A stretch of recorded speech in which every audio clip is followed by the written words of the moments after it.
అదేంది మే, నేను నీ మీద ఇన్ని ఆశలు పెట్టుకుంటా ఉంటే నువ్వు పోకపోతే ఎట్టా?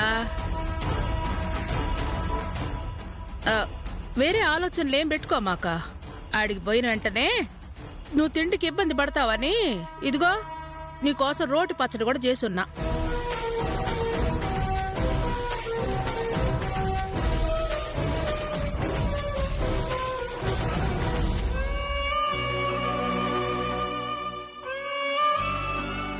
చూడు, అమ్మ నీ కోసం ఎంత ఆలోచిస్తుందో.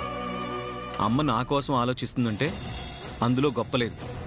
ఎందుకంటే నేను కొడుకుని కాబట్టి. కానీ కోడల కోసం కూడా ఆలోచించే అమ్మలు ఎంతమంది ఉంటారు? అది మా అమ్మ గొప్పతనం.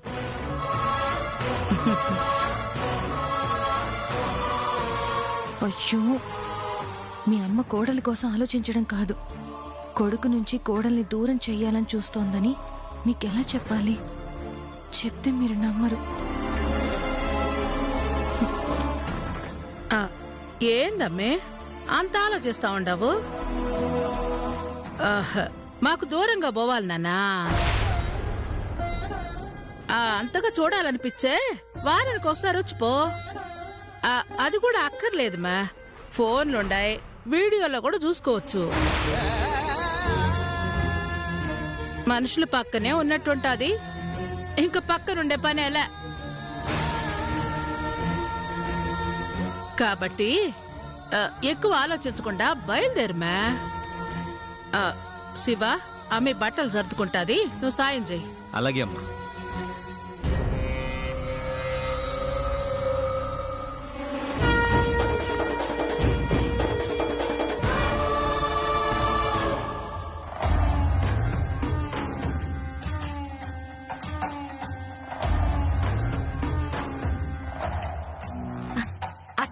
పొద్దున్నే బయలుదేరుతోందంట, ఏమంది? బయలుదేరక ఏం చచ్చాది, చచ్చినట్టు బయలుదేరాల్సిందే. మూసుకొని మొగునితో కాపురం చేసుకోమ్మే అంటే చదువు చెప్పి శత్రువులు చెయ్యాలని చూచాదా? ఇప్పుడు మొగుడు పోయే, కాపురము పోయే.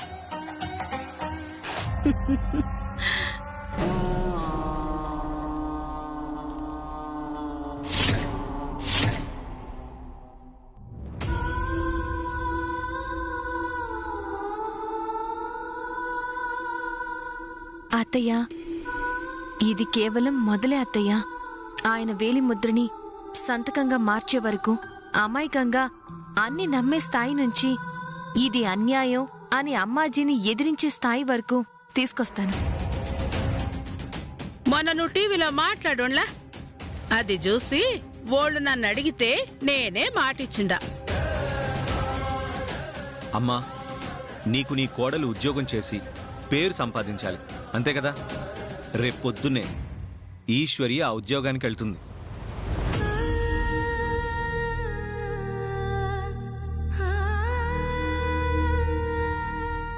వదిన గురించి ఆలోచిస్తున్నావా అమ్మా?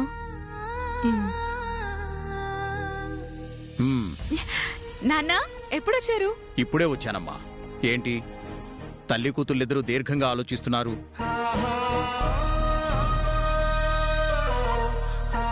ఆలోచించటానికి ఏముంటుందండి, రోజు ఏదో ఒక సమస్య. ఆలోచించి ఆలోచించి బాగా అలవాటైపోయింది. బట్టలు మార్చుకురండి, కాఫీ తీసుకొస్తాను. ఆగనసూయ, ఏదో ఉందని చెప్పి మళ్ళీ ఏం లేదంటూ కాఫీ కోసం వెళ్తుంటే ఈలోగా వచ్చే తలనొప్పిని ఎవరు భరిస్తారు? ఏం జరిగిందో చెప్పు. చిన్నప్పుడు వాడు చదువుకోవట్లేదని ఎంత ఏడ్చామో, ఆ చదువు లేకపోవటం వల్లే కదా వాడు అమ్మాజీ చేతుల్లో బానిసైపోయాడు. కానీ ఎప్పుడైతే ఈశ్వరి వాడి చేత పలక బల్పం పట్టించిందో మళ్ళీ ఆశ మొదలైందండి. వాడికి బుద్ధి జ్ఞానం వచ్చి ఆ అమ్మాజీ అరాచకాలనంతా అర్థం చేసుకుంటాడని ఆశ పుట్టిందండి. కానీ మన ఆశలు కలలు నిజమయ్యేంత అదృష్టం మనకి లేదండి. ఆ ఆశల్ని కూడా చిగురించకముందే చిదిమేసిందండి ఆ అమ్మాజీ. అంటే శివ మళ్ళీ చదవనన్నాడా? వాడంటే మాత్రం ఈశ్వర్ ఎలా వదులుతుంది? చూడు, ఆ విషయం గురించి అయితే మీరేం కంగారు పడాల్సిన పని లేదు. వదిలి వెళ్ళిపోతుంటే ఈశ్వరి ఏం చేస్తుందండి? ఏం మాట్లాడుతున్నావు అనసూయ? వదిలి వెళ్ళిపోవడం ఏంటి? అసలు ఈశ్వరి శివను వదిలేసి ఎందుకెళ్తుంది? వదిన అన్నయ్యని వదిలి వెళ్ళడం కాదు నాన్న. వదినకేదో టీచర్ ఉద్యోగం వచ్చిందని అమ్మాజీ అమ్మే వదినని దూరంగా పంపించేస్తుంది.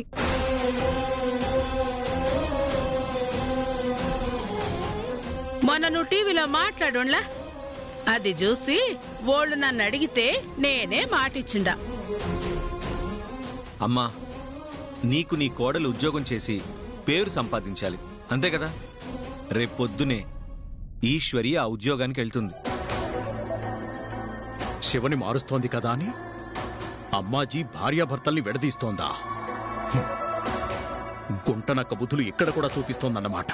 అంతే కదండి, ఏం చేస్తాను చెప్పండి? ఇక నెలకొకసారో 2 సార్లు చుట్టం చూపుగా వచ్చిపోవటమే. శివని మార్చాలనుకున్నందుకు ఈశ్వరికి ఈ శిక్ష. చదువుకోకపోయినా పర్వాలేదండి, కానీ ఈశ్వరి వచ్చాక కాస్త దారిలోకి వచ్చినట్టు కనిపించాడు వాడు. ఇప్పుడు ఈశ్వరి వెళ్ళిపోయాక మళ్ళీ మొదటికొచ్చేస్తాడండి వాడు. అమ్మాజీ మళ్ళీ వాడితో కత్తి పట్టించి రాక్షసుణ్ణి చేస్తుంది. ఇదిగో, ఇలాంటివన్నీ విన్నప్పుడే అమ్మాజీని పేక పిసికి చంపేయాలనిపిస్తోంది. కాని కొడుకు అడ్డంగా ఉండి ఆ అమ్మాజీని బతికిస్తున్నాడు. ఇక్కడ మనల్ని ఏడిపిస్తూ అక్కడ అమ్మాజీ పండగ చేసుకుంటోంది.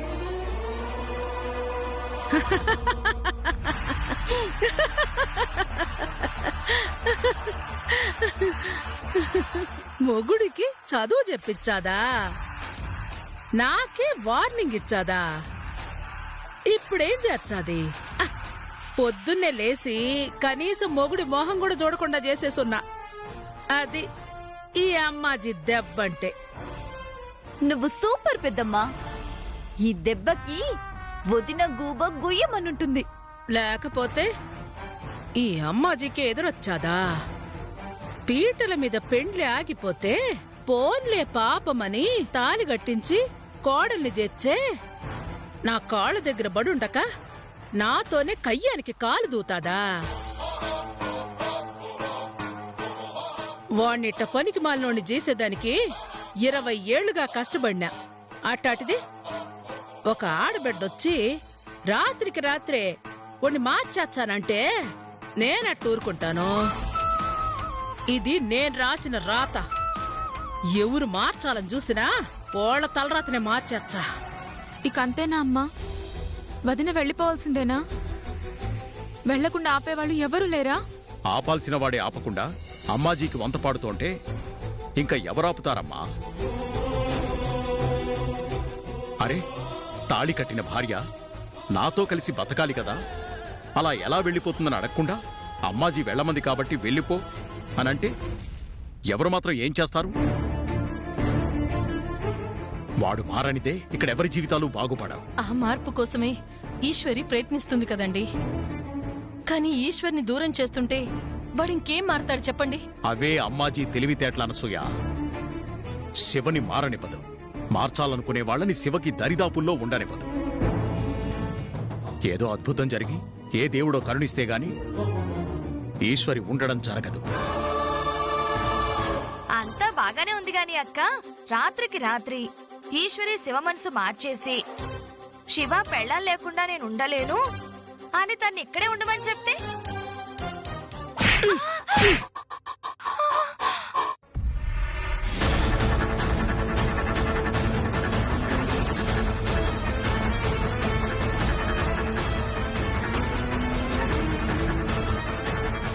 అపసకున మాటలు మాట్లాడినావంటే సంపుతానేమనుకున్నావు? పెండ్లాం కోసం ఆలోచించేటోడైతే పొమ్మని చెప్పేటోడే కాదు మే. ఈ అమ్మాజీ ఏది చెప్తే వాడదే చేస్తాడు. వాడు నా చేతిలో పావుగా ఉన్నంత వరకు నేను ఆడిందే ఆట, పాడిందే పాట. అంటే నాకు కూడా అదే అనుమానంగా ఉందమ్మా. ఈశ్వరిని తక్కువ అంచనా వేయడానికి వీల్లేదు. ఓబో, ఈ అమ్మాజీని కూడా తక్కువ అంచనా వేయొద్దు. ఒకప్పుడిట్టానే ఆ అనసూయ విశ్వనాథం వాళ్ళు శివని నా నుంచి దూరం చేసేదానికి చూసినారు. తిరిగి ఓళ్లనే శివకి శత్రువులను చేసి దూరం చేసున్నాను. అదే గతి ఈశ్వరికి కూడా పట్టబోతాందప్పా. ముందు వేరే ఊరికి పంపించండా, ఆ తర్వాత శివ జీవితంలోంచి బయటకు పంపించా.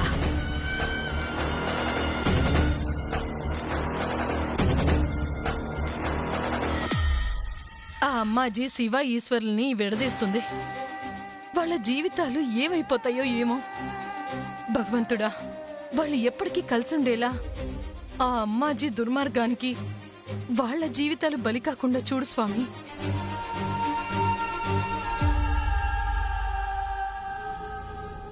ఏమప్పా, రెడీనా?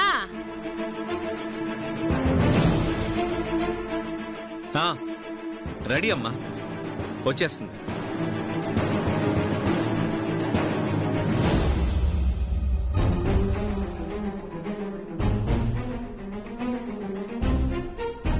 తొందరగా రమ్మనప్పా, మళ్ళా దుర్ముహూర్తం వచ్చాది.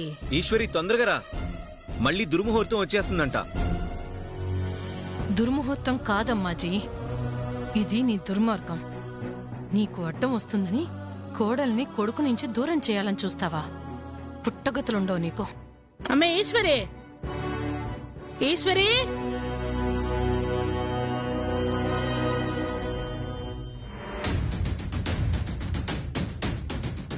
ఏంది మే అడుగు బయటపడటం లేదు? ఇంత చెప్పినా ఇంకా ఏం ఆలోచిస్తుండావు? నీ ప్రయాణం బాగా సాగాలని, అక్కడ నువ్వు మంచి పేరు తెచ్చుకోవాలని పొద్దున్నే పూజ కూడా చేసినామే.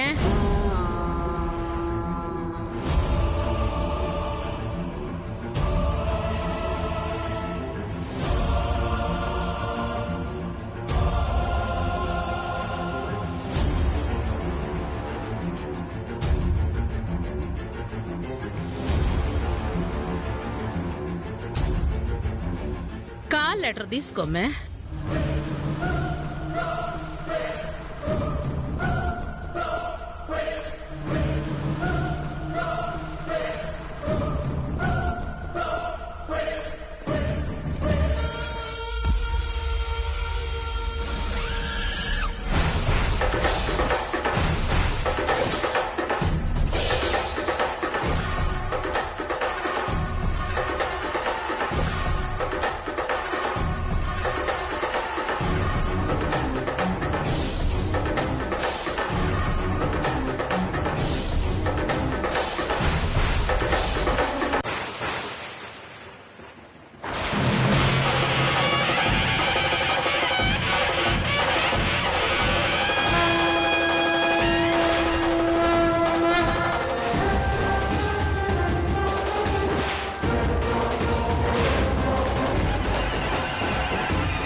మే ఏం చేస్తుండావు? నువ్వు వచ్చావని మాట ఇచ్చినాను మే. కాల్ లెటర్ అట్టా దించేసినావేమి? ఏమప్పా ఇది ఎట్టా చేసిండది? ఏంటి ఈశ్వరి ఇది? అమ్మ నీ కోసం అంత కష్టపడి ఆ లెటర్ ఏదో తెప్పిస్తే చింపేస్తావా? అయినా వెళ్తానని బయలుదేరి ఇప్పుడు మళ్ళీ వెళ్ళనంటావేంటి? నేనేం బయలుదేరలేదండి. అత్తయ్య వెళ్ళమని చెప్పారు కదా అని ఆలోచించాను. రాత్రంతా ఆలోచించి ఆలోచించి చివరికి వెళ్ళకూడదని నిర్ణయించుకున్నాను.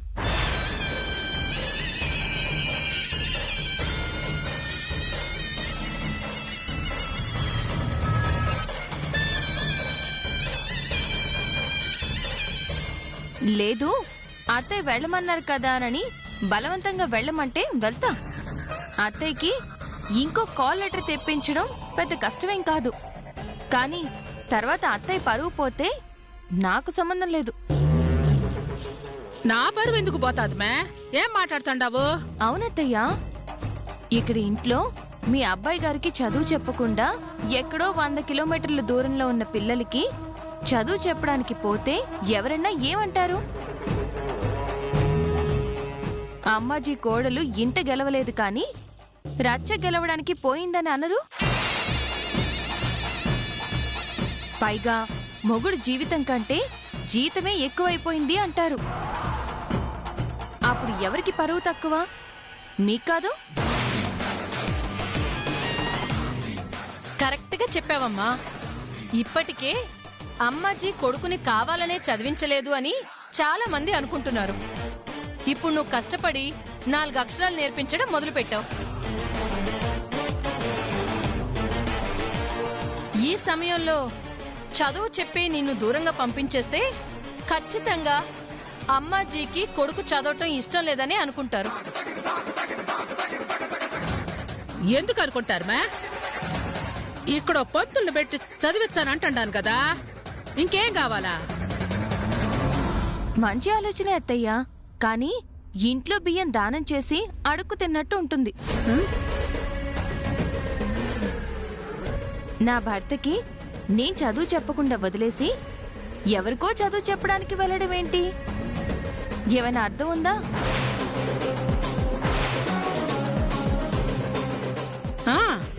అర్థమైపోయింటదప్పా. నేను చెప్పింది చెయ్యడం నీ పెండ్లానికి ఇష్టంలే. నేను వాళ్ళకు మాట ఇచ్చినాను కదా, అది నిలబెట్టడం కూడా ఇష్టంలే. అన్నిటికీ మించి ఈ అమ్మాజీ కోడలు గొప్ప పేరు సంపాదించినాదని తలెత్తుకు తిరగాలనుకున్నా చూడు, అది అస్సలు ఇష్టంలే. సర్లేప్పా, నేను ఏమనుకుంటే ఏమి, నీ ఇష్ట ప్రకారమే చేసుకుంటారు కదా, చేసుకోండి. అమ్మా, మా ఇష్టమేం లేదు, అంతా నీ ఇష్టమే. ఏంటి ఈశ్వరి ఇది? అమ్మ అంత బాధపడుతుంటే అర్థం కావడం లేదా? అమ్మకి పేరు సంపాదించి పెట్టడం నీకిష్టం లేదా? అయ్యో, మీరు నన్ను తప్పుగా అర్థం చేసుకున్నారండి. అత్తయ్యకి మంచి పేరు తీసుకురావడమే కదా నా తాపత్రయం అంతా. అక్కడెక్కడికో పోయి చదువు చెప్తే మిమ్మల్ని వదిలి వెళ్ళానన్న చెడ్డ పేరు తప్ప అత్తయ్యకి మంచి పేరు ఎలా వస్తుంది చెప్పండి?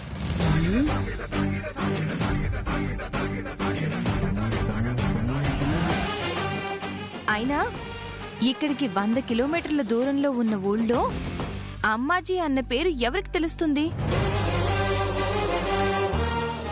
ఎవరో ఈశ్వరి అనే టీచర్ వచ్చింది, బాగా చెప్తోంది అంటారే తప్ప అమ్మాజీ కోడలు అని ఎవరన్నా అంటారా? లేదు కదా. మరక్కడికి వెళ్ళి ఏంటి లాభం?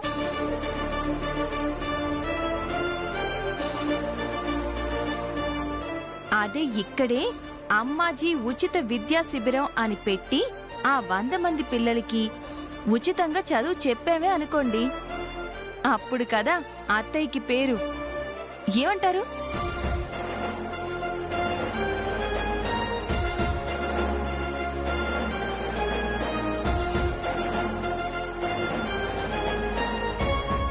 మాట్లాడరేంటండి? నేను చెప్పింది కరెక్టా కాదా? నువ్వు చెప్పింది 100కి 100 పాళ్ళు కరెక్ట్ ఈశ్వరి. ఈ దెబ్బకి అమ్మాజీ పేరు ఊరంతా మారు మ్రోగిపోతుంది.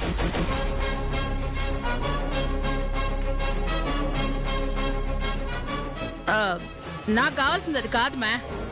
నేను అనుకున్నది వేరే. వేరేంటి? కోడల్ని కొడుకు నుంచి దూరంగా పంపించాలనా?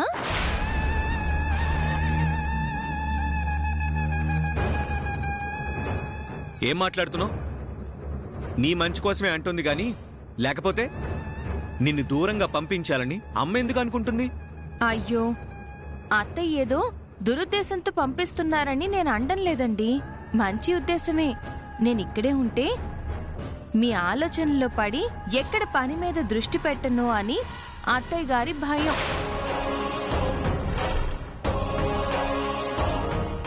కానీ అత్తయ్య గారికి తెలియని విషయం ఏంటంటే, నాకు ఎన్ని ఆలోచనలున్నా చెయ్యాలనుకున్న పనిని ఏ లోటు లేకుండా చక్కగా పూర్తి చేస్తాను. అయినా అక్కడికి వెళ్లి పేరు సంపాదించగలను, కానీ మీకొక్క పూట భోజనం పెట్టగలనా?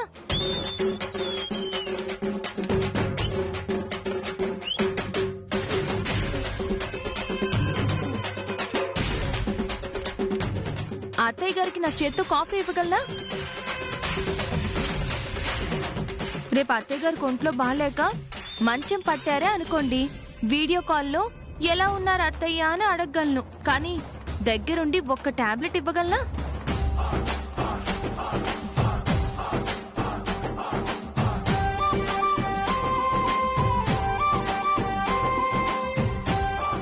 దూరపు కొండలు నునుపు అన్నట్టు ఎక్కడో ఏదో ఉందని ఆరాటపడి వెళ్లడమే తప్ప ఇంట్లో ఉండే చిన్న చిన్న సంతోషాల ముందు ఏదైనా తక్కువే.